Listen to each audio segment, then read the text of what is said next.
मेरा नाम नेहा है। मैं अपने रोज़ के रूटीन की तरह बच्चों को पढ़ा रही थी, तभी मेरे फ़ोन पर कॉल आने लगी। मैंने बिजी अंदाज में मोबाइल निकालकर कॉल पिक करके कान से लगा लिया, साथ ही साथ ब्लैक बोर्ड पर लिखती रही। मेरी बहन की कॉल थी। उसने मुझे बताया कि घर में मेरे ससुराल वाले आए हुए थे। उसने मुझे उनके आने का बताया और कहा कि मैं जल्दी घर आ जाऊं। मैंने ठीक है कहकर कॉल काट दी और जल्दी जल्दी अपना काम निपटाने लगी। जल्दी करने के बावजूद मुझे हाफ डे लीव लेते हुए आधा घंटा लग गया।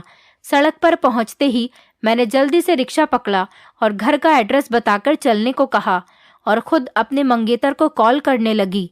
मगर हर बार की तरह इस बार भी मुझे मायूसी हुई। पता नहीं मेरा मंगेतर ऐसा क्यों करता था। वो सच में ही कहीं बिजी हो जाता था या जानबूझकर मेरी कॉल नहीं उठाता था। इस बात का फैसला मैं आज तक नहीं कर पाई थी। 3-4 बार ट्राई करने के बाद मैंने मोबाइल बंद करके पर्स में डाल दिया। कुछ ही देर के बाद मैं अपने घर पहुंच चुकी थी।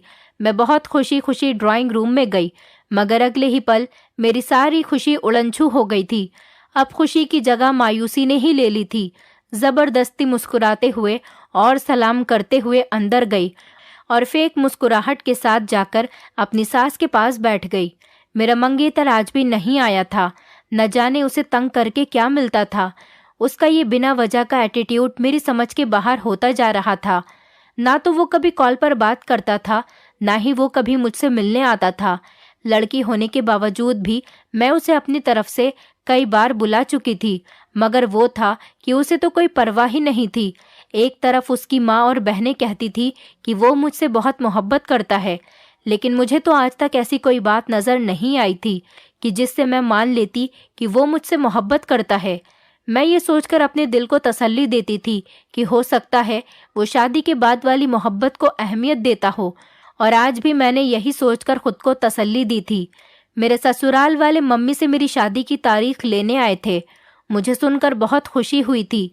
मैं भी अब शादी करके जल्द से जल्द अपने घर जाना चाहती थी, लेकिन मम्मी के जवाब ने मेरे सारे अरमानों पर पानी फेर दिया था। मम्मी ने उनसे कहा कि अभी हमारी शादी की तैयारियां मुकम्मल नहीं है, इसलिए अभी कोई तारीख नहीं दे सकती।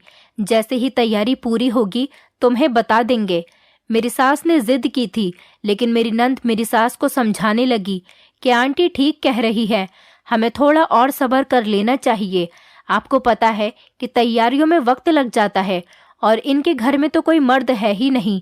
सारी तैयारियां इन्होंने अकेले ही करनी है, तो इसलिए हमें इनको समय देना चाहिए। नंद की बातें सुनकर मुझे अंदाजा हो गया था कि वो काफी समझदार है। फिर चाय पानी के बाद वो लोग वापस चले गए। उनके जाते ही मम्मी ने मेरे सामने हाथ जोड़ लिए और कहने लगी कि मुझे माफ कर दो, मगर मैं मजबूर हूँ। तुम्हारे सिवा और कोई नहीं है हमारे घर में कमाने वाला। अगर तुम्हारी शादी भी जल्दी से कर दूंगी तो घर कौन चलाएगा?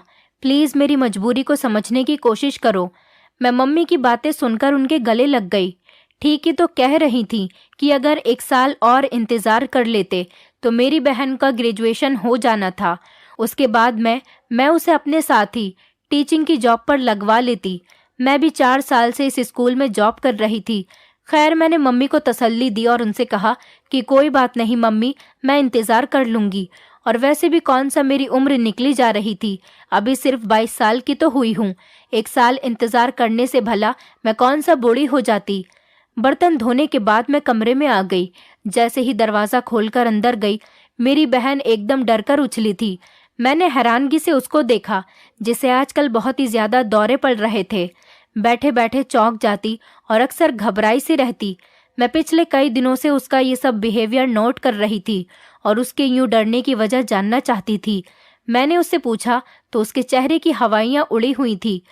मेरे सवाल करने पर उसने बड़ी मुश्किल से खुद को संभाला था और फिर कहा, आपी, मैं वो डरावनी कहानियां पढ़ रही थी, इसलिए डर गई।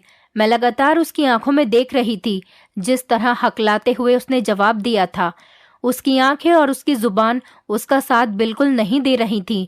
जरूर यही था कि वो मुझसे कोई ना कोई बात छुपा रही थी, मगर उस वक्त मैं बहुत थकी हुई थी।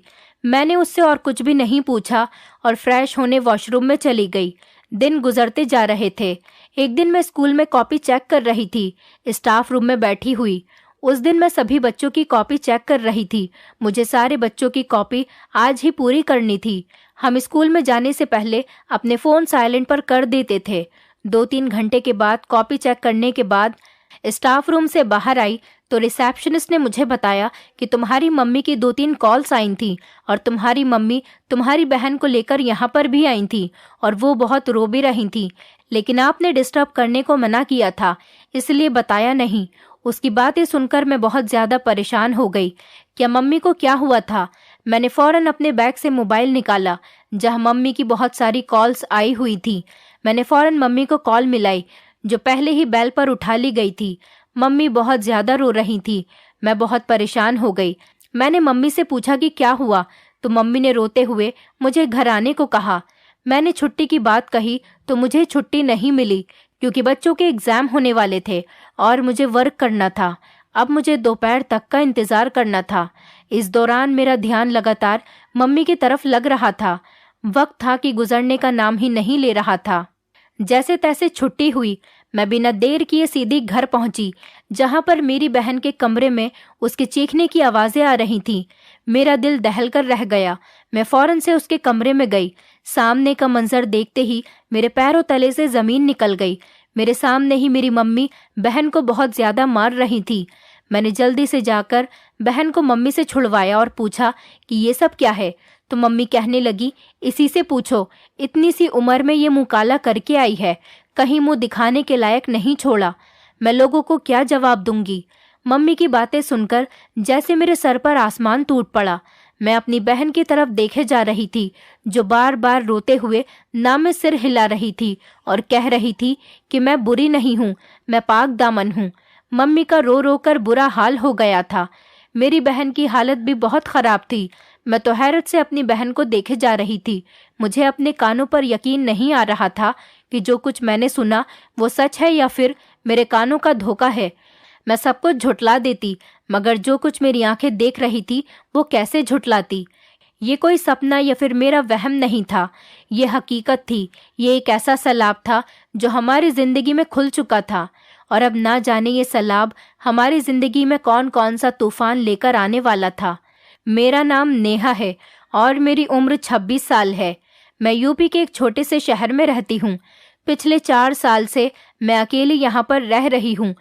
कभी मेरी भी कोई फैमिली थी जिस पर मैं जान छिड़कती थी, मगर मेरी एक लापरवाही की वजह से मैं अपनी फैमिली को खो चुकी थी। कभी कभी हालात ऐसे सख्त हो जाते हैं जो आपके बस में नहीं रहते। अगर आप कोई चीज़ सही भी करना चाह रहे हो तो वो आपसे गलत ही हो जाती है। ऐसे में हालात आपके खिलाफ ही होते हैं और ऐसे में अपनों की बहुत ज़रूरत पड़ती है और हमें भी अपनों की ज़रूरत होती है। मगर ऐसी हालत में जब अपने ही साथ छोड़ जाएं तो फिर कोई भी गला नहीं किया जा सकता। मेरी कहानी भी कुछ ऐसी ही है। मैं 4 साल की थी जब मम्मी पापा अलग हो गए। मम्मी किसी और को पसंद करती थी, लेकिन नाना ने ज़बरदस्ती उनकी शादी मेरे पापा से करवा दी थी। सभी का यही ख्याल था कि मम्मी शादी के बाद सब कुछ भूल जाएंगी, मगर मम्मी कुछ भी नहीं भूली थी, बल्कि चोरी छुपे उनका ताल्लुक उनसे बरकरार रहा था। मेरे पैदा होने का भी मम्मी को कोई असर नहीं हुआ। मेरे पैदा होने के बाद भी वो मेरी देखभाल नहीं करती थी, बस मुझे एक जगह छोड़कर इधर उधर लगी रहती थी। उन्हें मेरे रोने या हंसने की भी कोई परवाह नहीं थी। वो तो शुक्र था कि मेरी चाची इस घर में मौजूद थी, जो मुझे 1 मिनट के लिए भी रोता बर्दाश्त नहीं कर सकती थी और मुझे उठाकर अपने साथ ले जाती है। एक माँ की तरह वो मेरा ख्याल रखती। पापा मम्मी की सारी हरकत को जानते थे। उन्होंने कई बार मम्मी को समझाने की बहुत कोशिश की, मगर मम्मी ने पापा के साथ रहना ही नहीं चाहा, बस मौका ढूंढ रही थी। एक दिन उन्हें मौका मिल गया। उसी रात पापा किसी ज़रूरी काम में फंस गए और थोड़ी देर से घर वापस आए। तब मम्मी पापा के सामने खड़ी हो गई और चिल्लाकर पापा के ऊपर इल्ज़ाम लगाने लगी। पापा ने खुद पर बहुत कंट्रोल किया, मगर शायद अब समय ख़त्म हो चुका था। पापा की सारी बर्दाश्त अब जवाब दे गई थी। तभी पापा ने खड़े खड़े मम्मी को तलाक दे दी थी। मम्मी तो जैसे पहले से ही तैयार खड़ी थी। उन्होंने फौरन अपना सामान पैक किया, उठाया और एकदम घर से चली गई। उन दोनों के इस फैसले से वो दोनों तो बहुत सुकून में आ गए थे, मगर वो नहीं जानते थे कि उनका ये फैसला मेरी ज़िंदगी पर कितना बुरा असर डालेगा। मेरी सारी जिम्मेदारी चाची पर आ गई थी, जिसकी वजह से चाची की अपनी जिंदगी डिस्टर्ब हो रही थी। 3 साल के बाद पापा ने एक तलाकशुदा औरत से दूसरी शादी कर ली, जिसके पति ने शादी के 6 महीने बाद ही उसे तलाक दे दी थी। शुरू शुरू में उनके पास जाने से मुझे बहुत डर लगता था, क्योंकि मैंने स्कूल में जो स्टेप मदर के बारे में जो कुछ सुना था वो सब अच्छा नहीं था। मगर वो औरत बहुत समझदार और सुलझी हुई औरत थी।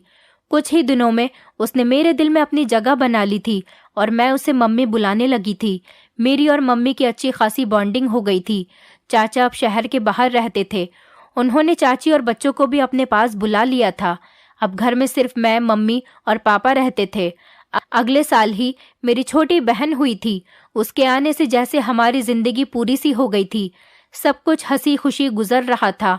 एक दिन हमारी जिंदगी में तूफान आया जो हमारा सब कुछ बहाकर ले गया। उस वक्त मेरी छोटी बहन सिर्फ 2 साल की थी और मैं 10 साल की, जब पापा को हार्ट अटैक हो गया। पापा मौके पर ही मर गए थे और हमारी जिंदगी को वीरान कर गए थे। सभी मेरी मम्मी को मनहूस और बुरे काम वाली कह रहे थे, जो पहले अपनी एक शादी ना निभा सकी और अब दूसरी शादी में अपने पति को ही खा गई। अब लोगों ने जीना मुश्किल कर दिया था। ऊपर से चाचा से भी कोई बात नहीं हो रही थी। आखिर मजबूरन मम्मी को वो घर बेचना पड़ा और हम लोग वहां से एक गांव चले गए। घर के पैसों से मम्मी ने छोटा सा मकान खरीद लिया और बाकी के पैसे अकाउंट में सेविंग के तौर पर डलवा दिए थे। मेरा एडमिशन यहीं के एक स्कूल में करवा दिया गया था। सेविंग से हमारा अच्छा खासा गुजारा हो रहा था। सेविंग्स के किए गए पैसों से सिर्फ 9 साल ही गुजरे थे। मम्मी को शायद अंदाजा था कि ये पैसे उतने ही चल पाएंगे, तभी वो साथ साथ लोगों के कपड़ों पर कढ़ाई करने लगी थी। मगर कढ़ाई के पैसों से कहाँ घर चलते हैं। मैं मम्मी को ये मजबूर देखती तो मुझे बहुत बुरा लगता। मैंने इंग्लिश से ग्रेजुएशन की और एक स्कूल में नौकरी की। मैं टीचिंग की जॉब करने लगी। इससे आगे की पढ़ाई मेरे बस के बाहर थी, तो इसीलिए मैंने पढ़ाई को छोड़ दिया। जबकि अपनी छोटी बहन हिना का एडमिशन मैंने एक प्राइवेट स्कूल में करवाया था। मेरी कोशिश थी कि जैसे मेरी माँ ने मुझे सगी माँ से बढ़कर प्यार दिया, तो अब मेरा ये फर्ज था कि मैं हिना को अच्छी पढ़ाई करवाती और उसे एक बेहतर मुकाम तक पहुँचाती। उन्होंने मुझे नौकरी करने से बहुत रोका, मगर 20,000 रुपये महीना सैलरी थी।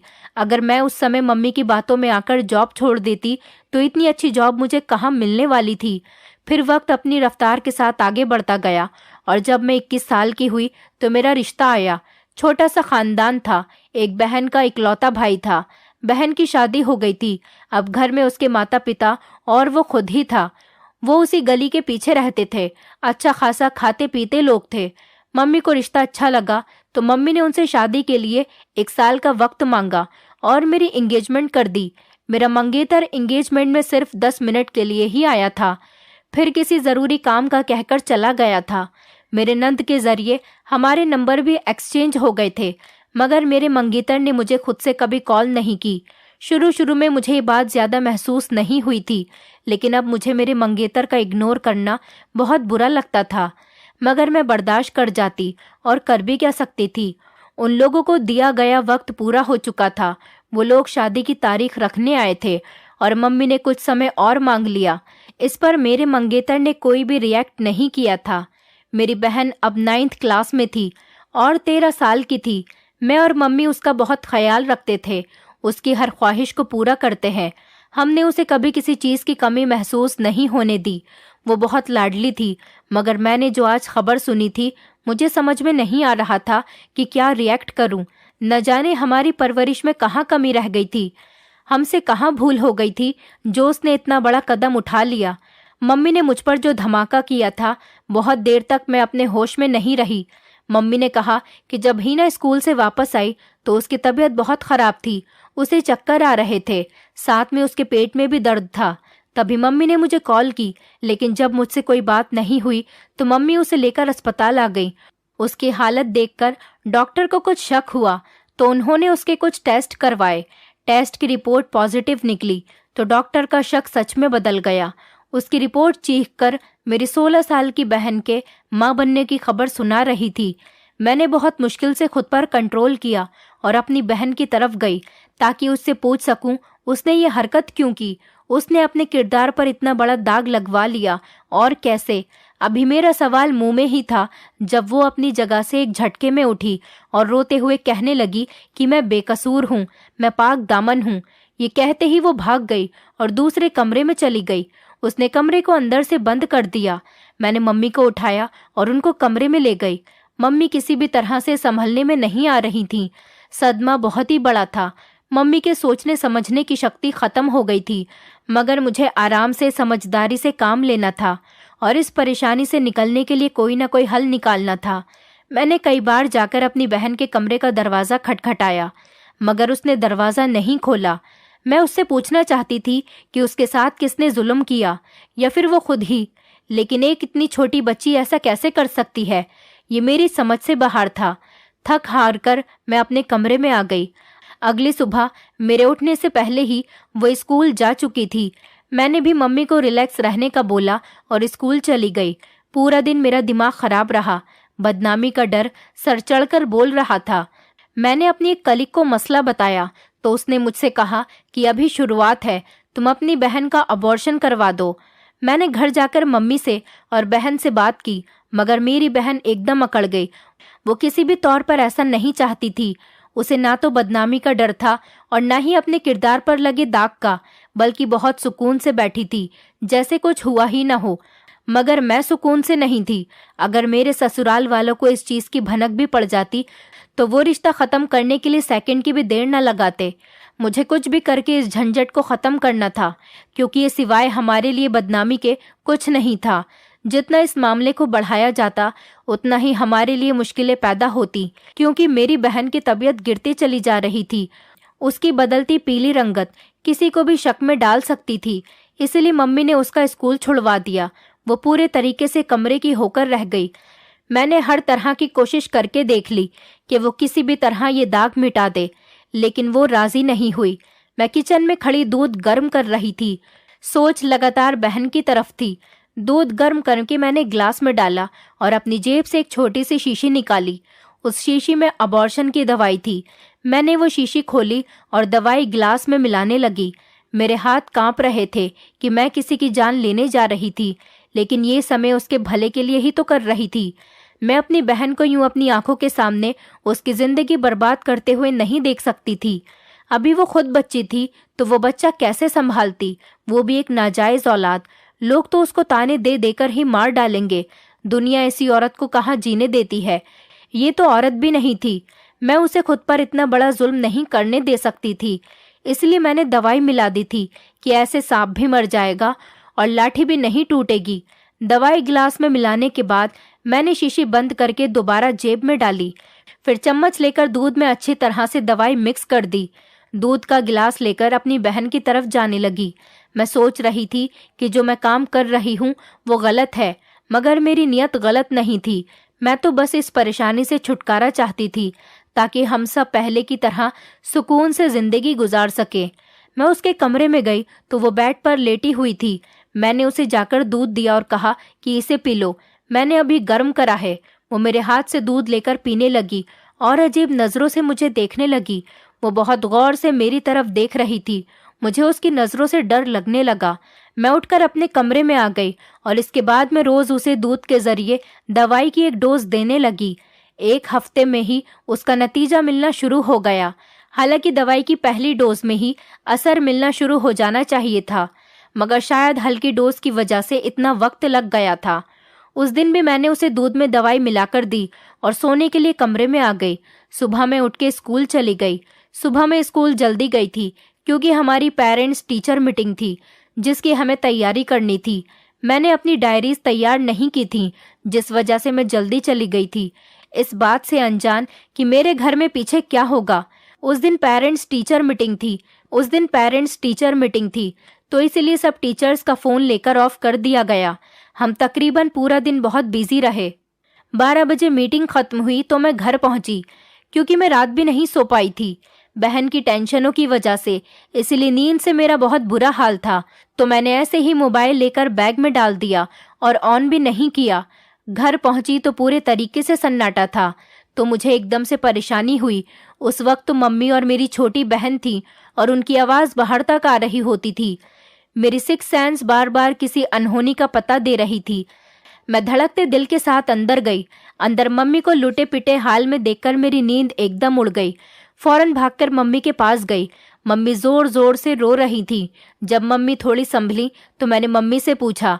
अगले ही पल मम्मी ने मेरे मुंह पर थप्पड़ मारा था और फिर मम्मी की अगली बात ने मेरे पैरों तले से जमीन खींच ली। मम्मी ने कहा कि मैं कैसी पत्थर दिल हूँ, मैंने अपनी ही बहन की जान ले ली थी। मैं हैरत से मम्मी की बात सुन रही थी। मम्मी मुझसे कहने लगी कि तुम्हें शर्म नहीं आई, तुमने मेरे बच्ची की जान ले ली। मैंने तुम्हें माँ से बढ़कर प्यार किया था, तुमने मेरी बच्ची को ही मार दिया। मेरी तुमसे क्या दुश्मनी थी। मैंने सफाई में कुछ कहने की कोशिश की, लेकिन मम्मी ने मेरी कोई बात नहीं सुनी। मैं चुपचाप खड़ी मम्मी के इल्जाम सुनती रही। मम्मी सही तो कह रही थी। मेरी दी गई दवाई की वजह से ही मेरी बहन मरी थी, क्योंकि वो खुद भी बच्ची थी और दवाई को बर्दाश्त नहीं कर पाई थी और जिंदगी की बाजी हार गई। मम्मी ने मुझे मेरी बहन तक का जनाजा नहीं देखने दिया। थोड़ी ही देर बाद मेरे ससुराल वाले पहुंच चुके थे। सबको यही बताया था कि छिपकली वाला दूध पीने की वजह से, जहर की वजह से मेरी बहन की मौत हुई। हकीकत से सिर्फ मैं और मेरी मम्मी ही वाकिफ थे। कुछ देर बाद मेरी बहन को दफना दिया गया और मुझे मेरी बहन के आखिरी दीदार से भी महरूम कर दिया गया। खैर, जिंदगी फिर से अपने रूटीन पर आ गई। इस बीच मैंने मम्मी को मनाने की पूरी कोशिश की। दिन रात मेरी बहन मेरे सपनों में आती थी और मुझसे अपनी जान का हिसाब मांगती थी। शुरू शुरू में मैं अपना वहम समझकर भूल गई, मगर अब मुझे सच में ख्वाब आने लगे तो मैंने फैसला किया, थोड़े दिन के लिए मैं यहाँ से दूर चली जाती हूँ। जगह की चेंजिंग से मम्मी भी अपने आप को थोड़ी सही महसूस करेंगी। मैं उन सपनों की वजह से एक पल भी नहीं सो पाती थी। जाग जाग कर मेरी तबीयत खराब हो गई थी। हो सकता था कि जगह की चेंजिंग से सेहत पर अच्छा असर पड़ता। इसी सिलसिले में मुझे छुट्टियां लेने स्कूल जाना था, इसलिए मैंने घर का ताला लगाया। मम्मी कहीं बाहर गई हुई थी, तो इसीलिए मैंने ताला लगाकर चाबी बराबर वाली आंटी को दे दी कि जब मम्मी आए तो उन्हें इंतजार न करना पड़े। जैसे ही मैं स्कूल पहुंची तो प्रिंसिपल ने कहा कि थोड़ी देर के लिए साथ आ जाओ, बच्चों के सिलसिले में कोई बात करनी है। ये सुनते ही प्रिंसिपल के साथ मैं उनके रूम में चली गई। फिर वहां मुझे अपनी तबीयत थोड़ी ठीक नहीं लगी तो मैं खुद को दिखाने के लिए अस्पताल आ गई। जब मैं अस्पताल पहुंची तो मैंने देखा कि वहां पर बेड पर पड़ी हुई कम उम्र की लड़की कोई और नहीं बल्कि मेरी बहन थी, जो दर्द से कर्रा रही थी। मैंने खुद को गिरने से बचने के लिए बेड का सहारा लिया था। मेरी मम्मी डॉक्टर के सामने हाथ जोड़ जोड़कर मेरी बहन को बचाने के लिए दरख्वास्त कर रही थी। मैं पीछे थी, इसलिए वो मुझे नहीं देख सकी। खैर, मम्मी को लेबर रूम से बाहर निकालकर डॉक्टर ने चेकअप शुरू किया और फौरन ही बहन को ऑपरेशन थिएटर में ले गए। 1 घंटे ऑपरेशन के बाद मेरी बहन से निकलने वाला मेरे हाथ में था। वो कोई बच्चा नहीं था, बल्कि रसोली का एक गुच्छा था, जिसने मेरी बहन का पेट फुला फुलाकर बड़ा कर दिया था। डॉक्टर ने कहा कि ये बच्ची एक बार मेरे पास आई थी, तब भी मुझे इस पर रसोली का शक था। मैंने इसके टेस्ट भी किए थे और इसकी रिपोर्ट्स रखकर इमरजेंसी केस में चली गई। वापस आई तो इसकी माँ गलती से इसकी जगह किसी और की रिपोर्ट्स ले गई और गलत प्रेगनेंसी की रिपोर्ट थी। वो उसके बाद यहाँ पर कभी नहीं आई, आज आई है। काश ये पहले आ जाती तो इसे आज इतनी तकलीफ बर्दाश्त न करनी पड़ती। मैं वो पैकेट पकड़कर सीधा मम्मी के पास गई। मम्मी मुझे देखकर एकदम से चौंक गईं। वो तो मुझे घर छोड़कर आई थी, उन्हें मेरे यहाँ आने की उम्मीद नहीं थी। मैंने वो रसोली वाला पैकेट मम्मी के हाथ में दिया और कहा, देख लें अपनी बेटी की हालत। ये रसोली जिसे आप बच्चा समझकर 9 महीने तक उसके पेट में पालती रहीं, उन्होंने आपकी बेटी का सारा पेट जख्मी कर दिया। वो कितनी तकलीफ में है, आप जाकर देखें। मैंने मम्मी से कहा कि उन्होंने ऐसा क्यों किया, मगर मम्मी के पास किसी सवाल का कोई जवाब नहीं था। शायद उन्हें मुझ पर शक था कि मैं उनकी बेटी को मार दूंगी और खुद ही अपनी बेटी को मौत का ड्रामा करके मुझे उससे दूर कर दिया। और एक मैं थी जो पिछले इतने महीनों से इस बोझ तले सो नहीं सकी थी कि मैंने अपनी बहन की जान ले ली। मैं खुद से नजरें नहीं मिला पा रही थी। मैं मम्मी और बहन को वहीं छोड़कर उनको बिना बताए दूसरे शहर आ गई। उनके इस धोखे ने मुझे तोड़कर रख दिया था। उन्हें मुझ पर भरोसा नहीं था। मैं तो जो भी कर रही थी उनके भले के लिए कर रही थी। वहां जाकर मैंने एक स्कूल में अप्लाई किया था। मेरे एक्सपीरियंस की वजह से मुझे जॉब मिल गई और साथ ही एक औरत ने मुझे अपने घर में रहने के लिए ऑफर भी किया। अब मम्मी और छोटी बहन को उनके अकाउंट में पैसे भेजती रहती हूँ, लेकिन दोबारा कभी मेरी हिम्मत नहीं हुई कि उनके सामने जा सकूं, क्योंकि मैं ऐसा सोचती हूँ तो मुझे मेरी रातों की बेचैनी याद आ जाती है, जो मैंने अपनी बहन की मौत की खबर सुनने के बाद सही थी। दोस्तों, उम्मीद करती हूँ आपको हमारी कहानी पसंद आई होगी। कहानी पसंद आई है तो वीडियो को लाइक करें, चैनल पर नए हैं तो चैनल को सब्सक्राइब करें और हाँ, नोटिफिकेशन बेल को ज़रूर दबाएं ताकि अगली अपडेट सबसे पहले आपको मिले।